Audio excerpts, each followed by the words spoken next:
Hello, welcome back to the vlog. If you watched last week's vlog, you will have seen that I went from my first working holiday visa onto my second working holiday visa here in Australia. I'm currently living in Sydney, so really exciting stuff. I wanted to do something a little bit different this week. I thought it was the perfect time to do a little bit of a reflect on this year. It's been really, really exciting, but it has definitely not been the smoothest journey. So I wanted to share that with you all. There's been a little bit of a gap in my vlogs this year, so I thought it would also help to bridge that gap a little bit as well. I'm going to start by talking through briefly, month by month, what was going on, where we were, and a little bit of what we were feeling each month, and that'll give like a base view of like what happened this year and some of the chaos that ensued as well. I'm then going to move on to talk about like main highs and main lows. I'm then going to discuss what I've learned from this whole process. I'm then going to go into maybe what I would do differently if I was going to do it again. And that will then move me into giving just a little bit of what I would advise if someone was coming on a working holiday visa to Australia. So I hope you find this video helpful. I can't wait to get into it. So if you are new here, me and my partner Josh moved here last November. We are both in our 30s. We wanted to do a little bit of traveling. We had been together for 7 years. We didn't know if we wanted to have kids in the future. We weren't really bothered about getting married, anything like that. We sort of, we were a little bit out of the pandemic now, and we felt like we'd missed out on a little bit of travel in our relationship. So we were just like, let's go on a big adventure. We're both really into content and content creating, and we both really like to do it as a job. So we were like, let's go and have an adventure and just try and do the content thing and just, see some stuff, live a bit of a different life and kind of see where that takes us. So we arrived to Perth, Australia in November. It was mid-November. It was actually right on our anniversary. So we'd been together for 7 years at that moment. I can't explain the feeling. It was very exciting. It felt very big. I was quite emotional. Just pure excitement, really, arriving here, not really knowing what we were going to end up doing, not knowing how long we were going to be here for, just pure adventure. It was phenomenal, incredible, 10 out of 10, would recommend for anyone to just move away and go on an adventure. Extremely good. Our time in Perth was also gorgeous. We'd booked a month Airbnb, and the first month was basically a bit of a relax for us. We'd had a very chaotic run up to coming out here. We didn't leave enough time for packing. We both worked right up until the point before we came. We had an entire house to pack up. So whereas sometimes, if you're sort of in your 20s, you're quite young, you're living with your parents, you just have a bedroom, you can kind of leave most of your stuff there. We had a whole house that we had to pack down. So yeah, that was, it was a lot. But we made it through. We also squeezed in a once in a lifetime Disney cruise, kind of like a week or two before we came. So yeah, we were a little bit crazy. It was crazy expectations going on at that time. So we arrived in Perth absolutely exhausted. We were obviously also very jet lagged. It took us a week just to feel like human beings again. And that first month was extremely restful. It felt like a holiday. It was gorgeous. We managed to do some exploring, not an absolute ton of exploring, but we did some exploring and it was just amazing. December came along and we actually then flew to Sydney. So this was our first look at Sydney. So again, extremely exciting. We were subletting apartments and we got here mid-December, so kind of the run up to Christmas. It was Josh's first Christmas away and my first Christmas in a really long time not working, because I would always work as a performer pretty much over Christmas. For Christmas Day, we went to Bronte Beach, which was an absolute crazy party. We knew some people there, so we kind of followed them along to Bronte Beach and we had a really great time. I think if we were going to do another Christmas here, I don't think we would do that again, but it was a bit of a bucket list, tick it off the list kind of moment. It was probably slightly a little bit too chaotic for us. It was like a lot of like drinking, partying, kind of like what you would get like in the UK at like a festival. So really, really fun. But I think we would probably have wanted like a little bit more of a quiet Christmas if we were gonna do an Australian Christmas again. We also had a phenomenal New Year's Eve. We booked onto a boat with, again, some of our friends, and it was also part of like a wider group as well. So lots of people going on this boat. We sailed out into the harbour, had a really great New Year's Eve party, and then of course we saw the fireworks on the harbour bridge. That was definitely a pinch me moment. It was mine and Josh's first New Year's Eve together.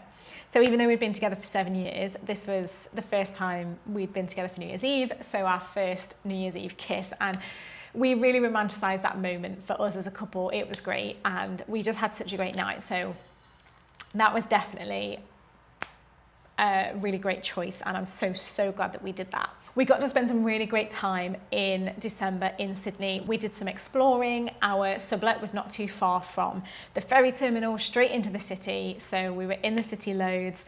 We saw the big Christmas tree, and the ferry into the city was possibly one of the most memorable moments for me. Seeing the Opera House in the gorgeous sunshine, sailing into the city, was just one of the best memories. And that was kind of really what made us fall in love with Sydney. So massive thumbs up for that. January came around and it brought a little bit more, I guess, realism into our lives. We were at the point where Josh was kind of starting to run out of money a little bit. He was really like, okay, Christmas is done, like the holiday period is over. We need to start looking at jobs and things. So he really ramped up the look for a job.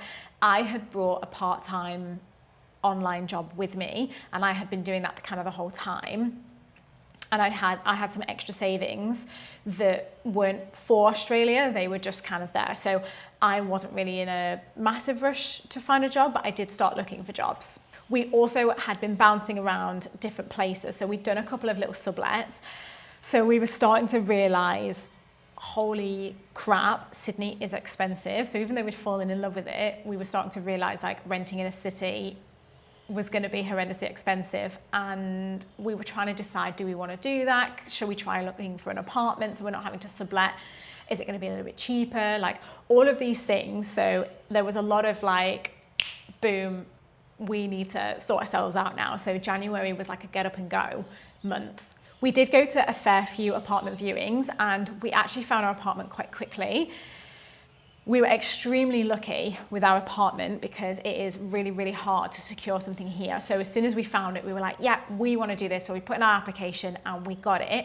It wasn't available for another 2 weeks. So we had a decision to make. Rather than pay for another 2 weeks of sublet, which was incredibly expensive, we were like, why don't we put that money towards flying home for 2 weeks, seeing our family before we sign on this year lease in Sydney. So we talked about this. Josh still had his grandparents and they were really quite elderly. So just with all things considered, with, you know, that money idea of, do we put the money towards a sublet or do we just quickly pop home? Because the flight wasn't going to be like too much more than it was going to cost for those 2 weeks of accommodation. So it just seems like a really great idea to kind of head back and see family quickly before we sign on this lease. So that was what we did. It was a very spontaneous decision, and because of that, we actually managed to surprise some of our family members because we didn't necessarily tell them ahead of time that we were coming home. February. This is where things started to go a little bit as we didn't expect. However, it started with, right as we landed, Josh had been applying for jobs the whole of January, and Josh actually got the phone call offering him his job right as we landed in England, and it was a remote job. So it was, yeah, perfect, really, really good. He'd been putting in loads of work to find a job, so it started off really, really good. While we were at home, we got to see all of our family, and that was incredible. But we were then faced with a very sad family situation, and it started out in a way that we didn't know what was going to happen or how things were really going to pan out, and we made the decision with the information that we had to basically push our flight. So I think we initially pushed it by maybe 2 weeks, maybe 3 weeks, because there was just like a lot going on, and it was very sad. It was kind of all within like Josh's family, so I'm not going to give too many details, but basically we weren't really sure like what was going on. And then it actually turned out that we then had to push our flight even further. So we ended up being in England for 2-3 months. And the result of it was, you know, the sad situation kind of ended up in like worst case scenario. So it was fantastic to be able to be there to support family. But in terms of our plans, it wasn't ideal. And there was just a lot of unknowns at the time as well. So it was just a really tricky situation. At the same time that all this was happening, my online job, I actually got my hours reduced down quite a lot, and that happened quite immediately. So that also wasn't great. While all this was going on, we had extended our flight, but if you remember me saying, we were supposed to move into our apartment 2 weeks after we flew. So we were supposed to fly straight back to Sydney and move into our apartment. We didn't want to lose the apartment because we knew how difficult it is to get another apartment. So we actually chose to pay the rent and still keep that lease. So we were paying the rent in Sydney, even though we weren't living there, for the time that we were at home. And this is where my reduction of hours really wasn't ideal because, yeah, as you can imagine, that was a little bit tricky. March, for most of March, we were at home, just trying to lap up the, you know, the family atmosphere, the support, trying to kind of do what we could with our time. Towards the end of March, part of where we had like delayed our flights to was Josh had a stag do that we were originally going to come back for, and this kind of pans into like the next bit, but we were going to come back so that Josh could go to the stag do, and then also we were going to attend the wedding because there wasn't too long in between. So that was a plan that we'd originally had, but everything had been completely changed because of the time that we'd spent at home just before that. As I just said, it was like, it was 2 months that we'd then spent at home. So the way that it worked out, we flew actually to Lisbon for maybe a week or two. We were like, let's just have some time to ourselves. Josh did the stag do. He was actually best man at this wedding. So that was why it was incredibly important. And yeah, we spent a little bit of time in Lisbon, and then we flew from Lisbon back to Sydney.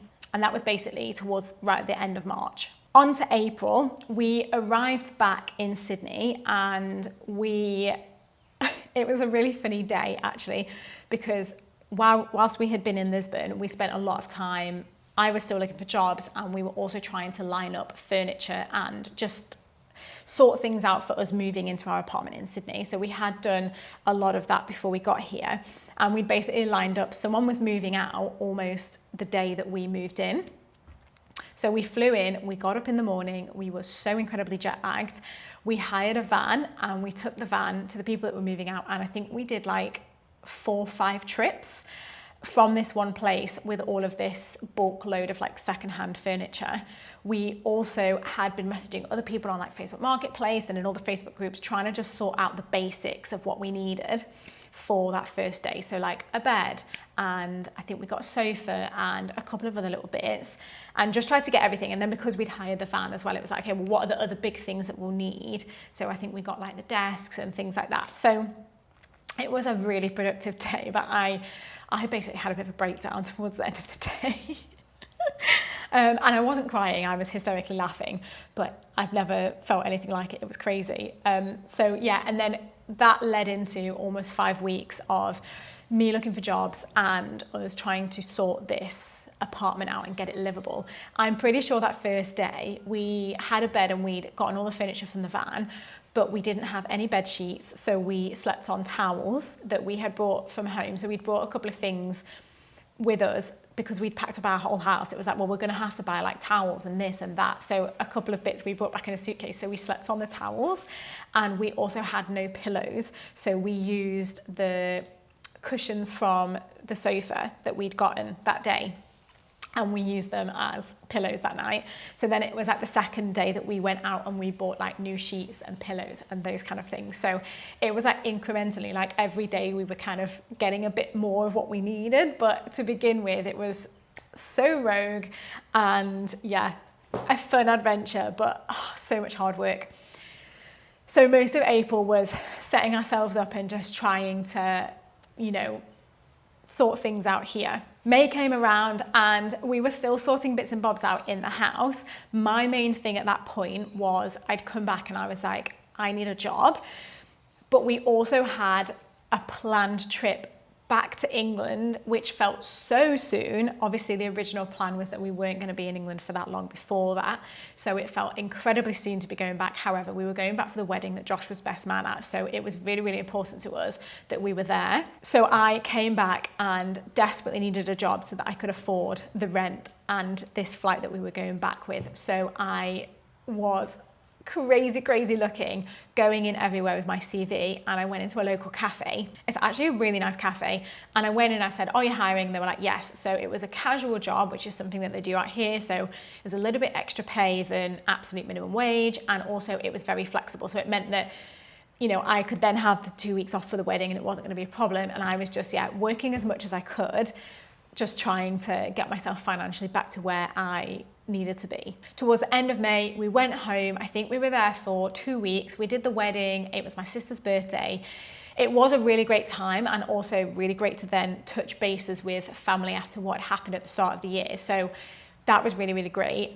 I'll be honest, while we were there, we were also met with more sadness again on Josh's side of the family. I'm not going to go into too many details, but there was also a not great happening while we were home for those 2 weeks. So it really was a crazy start to the year, and it really started to hit home, obviously, like how far away Australia is, and when things like that happen and, you know, families hurting and you want to be there for support. I'm so grateful that at those 2 times in the year, I can't say how, not going to say like lucky we are, but grateful we are that we happened to be around for other reasons and we were able to support family. But, you know, if you weren't, you really are so far away here. So that really started to hit home, and it wasn't, obviously it was an awful time within Josh's family, and I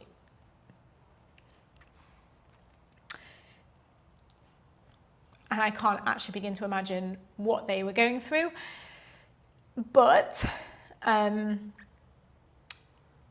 that aside, speaking only from our point of view in terms of our adventure and us here in Australia, it really wasn't the start that we had planned. So, and because of that, I was getting a bit like all of our plans had gone so, you know, just not the way that we thought it was going to. And that uncertainty was messing with me a little bit. June was a bit of a crazy time because at this point we'd had 2 trips home already. I'd kind of ended up in a bit of a bad financial state because I was paying rent in Sydney here. We'd been home twice, and I just hadn't worked enough because of the 2 months that we were at home. Even the online job I initially had was only part-time. I was just struggling money-wise. I was starting to panic because I basically needed to work really hard in able to kind of get back to, you know, having money and things. Like I kind of had to pop things on credit cards, you know, whilst I got jobs and things. And I just was like, okay, I need to sort that out now. So at one point, I was still looking for like other jobs because everything I'd taken on was part-time. So at one point I actually had a total of 5 jobs. So I had like an online social media thing. I'd had like another social media thing pop up. I was working in the cafe, and I was doing like 1 night a week of teaching some fitness classes. And then another job had come up that I wanted to do, and I wanted to kind of replace one of them with, but it started sooner than I wanted it to. So I was having to do training at the same time as finishing the other job. So I did make a video about it, and I almost actually don't want to go back and look at that video because I know how tired and worn out I was, and after everything that had happened at the start of the year as well, I was so like emotionally and physically exhausted and drained at that time. So June was like, just work hard. And obviously I'll tell you what happens in the next 2 months, but I was foreseeing what was happening, what we had planned as well. So I was on panic stations money-wise and just wanted to work hard and hustle to not be panicking. This brings me to July, and it was a wonderful month. The main thing that happened in July is Josh's dad came to visit. He initially came timing wise because the Lions tour was on, which is like a big rugby tournament, and we just had the best time. So this is also why I was sort of panicking a little bit about money, because I, wanted to take a little bit of time off work, didn't want to be working a million bazillion hours, and I wanted to join in with some of the fun things that Josh and his dad would be doing, and obviously I need money for that. So that was one of the reasons why I was panicking. But all I want to say is we had the most fabulous, wholesome time. The feeling of moving somewhere and then having family visit you, again, is kind of a feeling that I can't really explain. The only thing I will say is anyone that's moved somewhere and had family visit will know, amazing and incredible. However, also very exhausting because you want to be doing things all the time. We were both working at the same time in between. So it was like on your days off, you're going out and doing all these really fun things and stuff. So our battery life was, getting depleted, but wouldn't change it for the world. This brings me to August, and the craziness of our planning continues, because right as Josh's dad left, literally on the same day, my sister arrived. So we picked my sister up that morning. There was an afternoon of crossover where they were both here, which was so much fun. And then we dropped Josh's dad off, and it was so sad when he left. But obviously we had my sister here, so, it was like an exciting, again, really wholesome, like very emotional, so incredibly great. Again, her first time in Australia, so great to have her here, and we just had the best time. While she was here, we actually went to New Zealand with her as well, so we got to go and see New Zealand. But again, that was another reason why I had been panicking and worrying about money, because needed to pay for all that, and again, wanted to do fun things with my sister while she was here. Timing wise, the reason that worked out, Josh's dad came for the Lions tour, which was a very set time, and then my sister came during her 6-week holiday because she's a teacher, so she could only come in that time. So that was why it was so close together. So ridiculously wholesome. It was amazing to have my sister here. She had an amazing time. We had an amazing time. It was so great to see New Zealand. By the end of August, I cannot tell you how exhausted we both were, but obviously I can only speak from my own experience. I was wiped out. So September came around, and it was time to breathe. I have to say, we had this idea in our head of we want to go and do this, adventure. And we had talked about what do we want to get out of it? What do we think our lifestyle will look like in Australia? What things do we want to do? And obviously it was we want to go to the beach and, be in the sea all the time. And I was I want to take some really cool fitness classes, and I want to go back to dance class, and we want to create content, and I wanted to get all my vlogs and my YouTube in shape and be posting consistently. And bearing in mind we moved here in November, up until this point, as you can probably tell, wow, we did not get a minute to do any of those things. It was because most of the time fun and exciting things were happening, or we had to move into our apartment, but also there was really sad and awful things happen as well. But September was the first point where we were okay, what do we want to do? Let's go back to that little list of things that we wanted to get done. And so I think I started by catching up with my YouTube vlogs. So I'd filmed the whole time that Josh's dad was here and the coming back to Australia and things. I then was okay, well, I want to take some Pilates classes, and I wanted to take some dance classes. So I started to do all of these things and build this routine and just settle in a little bit and just, live the life. And it was so, so great. October came around so ridiculously fast, and I settled in a little bit. I was much better financially, but I was starting to look at what I was making on a day-to-day. I was working 2 part-time jobs, both of them being minimum wage. And I was starting to think, okay, how can I maximize my time and maximize my money and just make more than minimum wage? Because the rent here is not cheap, and I felt like I was not really being able to enjoy the lifestyle here fully, because the majority of my money was going on rent as opposed to being able to take trips or do anything. And we do want to go and see Melbourne and go to Tasmania and do one of those little trips that people do, and I don't really have much money left over once I've kind of paid for the rent and food and bills and things. So I had actually come up with a bit of a plan back in March, April time when we were in Lisbon, and I'd done a lot of research. I really wanted to do a Pilates qualification, and because I had been so just strapped for cash the whole time through the year, I had not taken the leap into doing that Pilates qualification.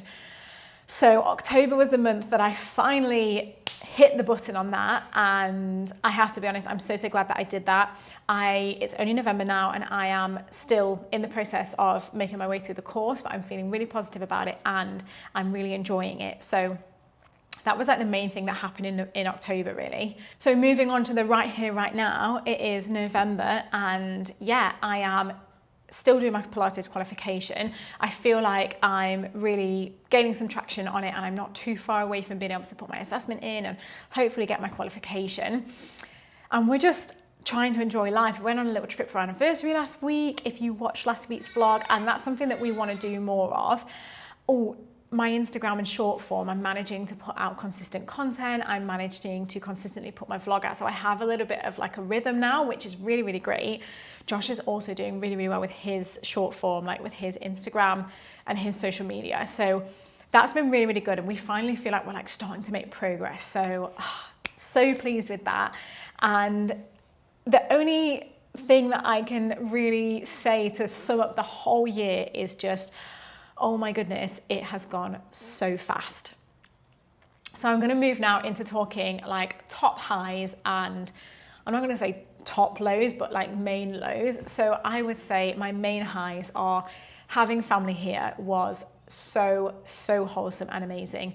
The beginning of this journey, arriving in Perth and that holiday month, again, massive high for me. Arriving into Sydney, amazing. Big high. That was so, like, it's just such a great golden core memory for me and so exciting. And I would also say like New Year's Eve was definitely up there as well. So they would be my highs from this year. Obviously lows I'm going to take was the sad happenings that went on at the start of the year. Like, hands down, obviously awful lows.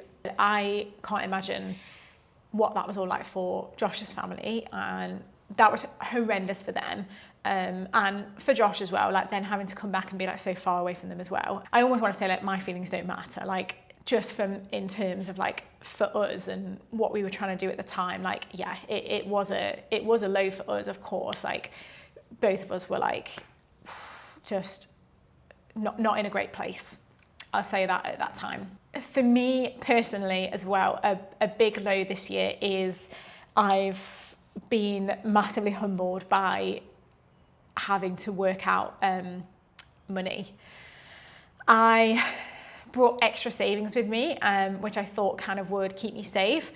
I did have to use those savings, and the silver side of this is, or the silver lining of this is, I'm really glad I had those savings because it gave me more options and it meant that we could be supportive of family at the start of the year. I think if I didn't have those savings, we'd have had to make even more difficult decisions than we did have to make. So I'm really glad that I had those.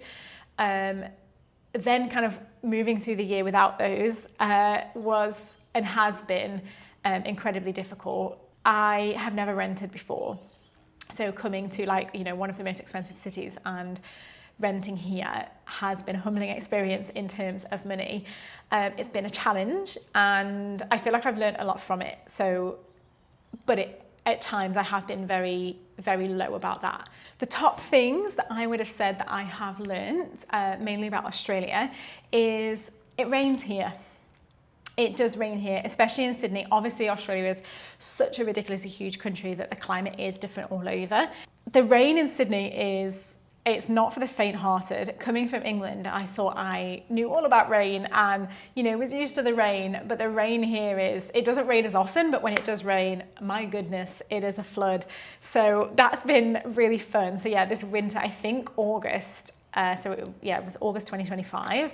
I think it was in the news that it was like the most rain they've had in 1 month in so many years. I want to say like 30 years or something like that. So Yeah, you can probably look that up of more of an exact stat, but this winter has been so ridiculously rainy. That was, I mean, I wouldn't say a learning curve. I guess people just think of Australia and they think beaches and they think sun and, oh, it's sunny there all the time because it's sunny right when it's, awful weather in the UK. But no, it definitely does rain here. The next thing is that the reputation that Australia has in England is that everything will kill you and, oh my gosh, like, what are you going to do about the spiders and what are you going to do about the snakes? And it's kind of funny because when we speak to people back home, that is what they say, like, oh my gosh, but what about the spiders?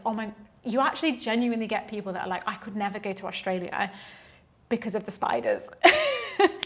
And I find it funny now, like we genuinely were scared and we were like, oh God, we're gonna have to do like loads of research about like spiders. So we know what we're doing and we're not in any danger. And it's kind of funny to me now that we thought that, because actually like the scarier things are actually like the cockroaches and the magpies. If you've ever seen any of the videos of the magpies swooping, they are so scary. And we walk past the magpies now and we're like, oh, don't look at them because they might swoop for us. And also we actually live in a ground floor apartment. So yeah, cockroaches are a thing here. I don't think there's much you can do about them. So yeah, we get the odd cockroach and we're not like super scared, but the first time we got one, we were like, oh my gosh. But we definitely have had way more cockroaches than we have spiders. That being said, we have had a spider and it was a huntsman, only one. I'm not gonna lie to you, it was terrifying and it changed as we now do go around the house like this a little bit, but we've only had the one. So yeah, cockroaches, definitely see those way more often. The other thing that I have like learned or like realized, and I actually obviously realized it like right at the beginning, is I don't know really what I expected in my head, but when you fly the other side of the world, I feel like it's more similar to the UK than I had expected. And I guess that's like in environment and I'm gonna say culturally, but bear in mind we've only been to like Perth and Sydney, so I can only speak for like the Sydneys. And also we live in the eastern suburbs in Sydney. So we are basically in the eastern suburbs, there's a big community of Irish and English. So the culture is, it's all of us together, we're all English and Irish. So yeah, I guess I just assumed that it would be more different because of how far away it is. Coming from England, you take a 2-hour flight and you're, in Spain or in another country where there's a different language, there's a whole different culture, there's, an Orthodox religion. Like it seems way more different. And then yet you fly all the way to the other side of the world and it seems so similar. I'll be honest, we didn't do a lot of research before we came here and we didn't know a lot about Australia. We tend to like to just come not knowing anything and then experience it when we're here. But one of the first things we did do was we got up loads of documentaries and we were looking at the history of Australia and, what do we need to know and, all about the Indigenous people. And we just wanted to know all about it. And obviously, as soon as we started watching the documentaries and realizing that like most of the immigration over the last 100 years has been from England, obviously it makes sense that it's a similar culture. But whilst we were in Perth, we did see like an Indigenous culture festival while we were there, and that was so much fun and we really, really enjoyed that. There was dances, there was music, there was live didgeridoo, and that's the only time that I've been like, wow, like Australian culture, like, so yeah, that was really, really special. And I kind of wish there was more of that. Maybe we need to look for more of that. So maybe I'll put that on my list of things that we need to do. I would say it's the general in the cities is very English. I feel like obviously if you went like more into the outback, the culture there would be more like of the Australian culture that you would expect. But yeah, that's another learning point that I have experienced. If I was to do this year again, what would I do differently? I'll be honest, a lot of the decisions that we made this year, with the information that we had at the time, I would make them all again. So even though sometimes I'm like, was that the best decision? When I think about the whole picture and what we knew at the time, I would make every decision again. I think the only thing that I maybe would do differently, the time that we were at home, I think I would probably work a little bit harder to have tried to find some kind of work during that time, just to set me up a little bit better for the rest of the year. That being said, as you can imagine, it was a really sad, very difficult time. So the thought of trying to do that at that time, it really wasn't my main priority. But probably had I had realised how much I was going to be impacted financially with paying the rent in the apartment here, I probably would have worried about it a little bit more at the time. And also it was very, very difficult that we didn't actually know what time we had either. So in terms of trying to find any kind of work, that was really hard because of that. So maybe that, and then the other thing, I would have loved to have done my Pilates qualification sooner in some way. Obviously, you know, had I have bought it straight away when we were at home, I could have been getting it done at home, and I could have, like, you know, gradually done it. Even though I didn't have loads of time, I could have gradually done it throughout the year. I kind of wish, when I kind of pressed the button, I kind of wanted to be qualified immediately. So I do wish I'd have done that earlier. If not, have maybe thought about it and looked into it before I came, and maybe had gotten qualified before I came, and then I was like ready to jump on jobs when I got here. So that's definitely something that maybe I would do. But in terms of this year, I have to say, like, I don't really have any real regrets, as hard as at points it's been.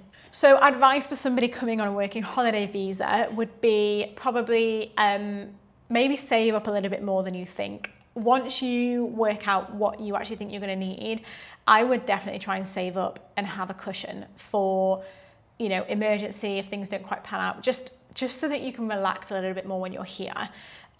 Take that little bit of extra time getting a job, and actually getting a job that you want, or getting a job that pays more. Having that little bit extra saved up, I think, is definitely always a bonus. The other thing I will say, and take this advice with a pinch of salt, I would never really advise somebody to get a credit card. Never, ever, ever. I think they can be very damaging at times for people. I think you really, if you are going to use a credit card, you have to really be smart about it and use it as a tool, as opposed to depending on it. However, this year we have like Monzo bank accounts for like traveling, really, really helpful.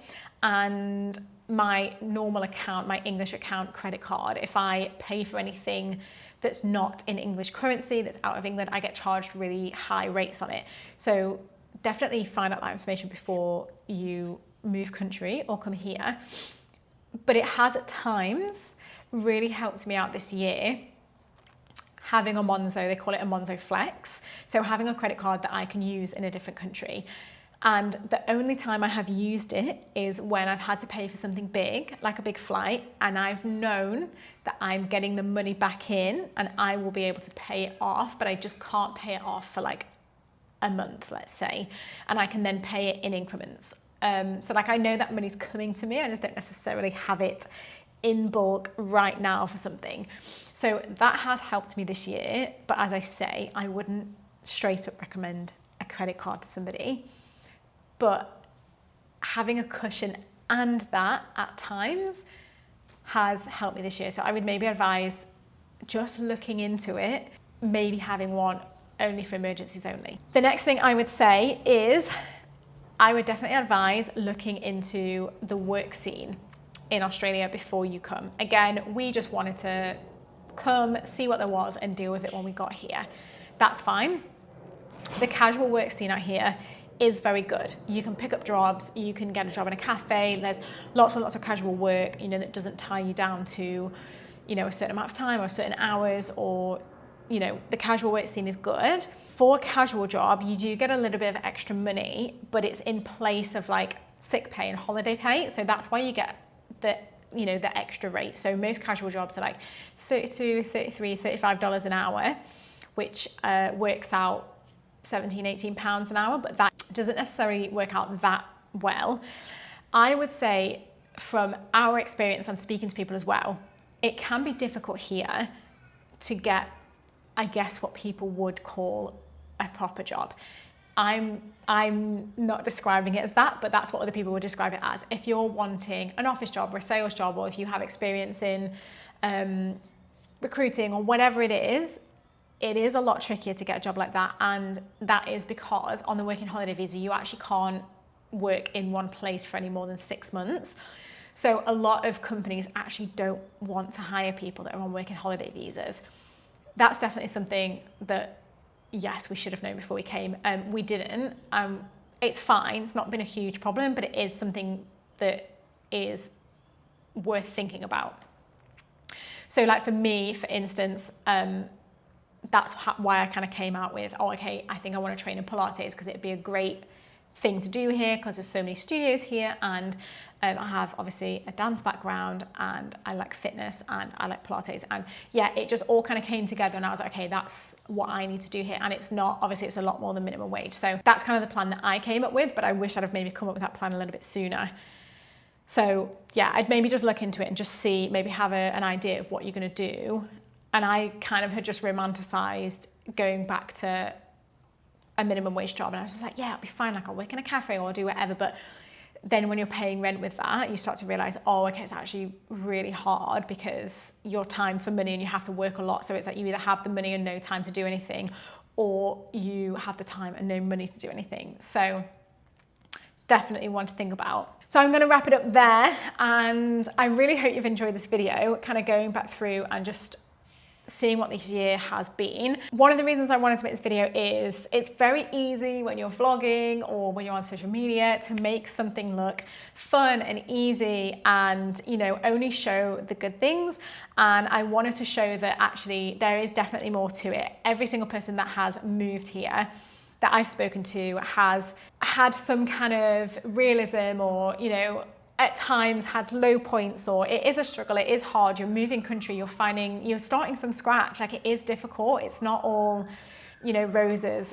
And of course, like we weren't naive enough to think that there wasn't going to be hard times, but there was definitely things this year that took us by surprise, and it has been, yeah, a lot trickier than we initially thought. With that being said, I just want to say I have zero regrets this year. It has been one of the best adventures I've ever been on. I would definitely recommend it to anyone. It doesn't have to be a year, it doesn't have to be 2, but you know, just go somewhere for a couple of months, move country for a little bit. 100%, it's an amazing thing to do. I'm so grateful that both me and Josh wanted to do it, that we're both up for it. We have supported each other so hard this year. Like we lived together at home and we had been together for 7 years, and this year has definitely brought us closer together than any of those things. So yeah, it's a really strange feeling thinking that you've just got each other. So yeah, no regrets. Definitely make some plans. Let me know if you enjoyed this video, and let me know if you have any plans or you'd like to do something like this, or you have done something like this, and I'll see you next week.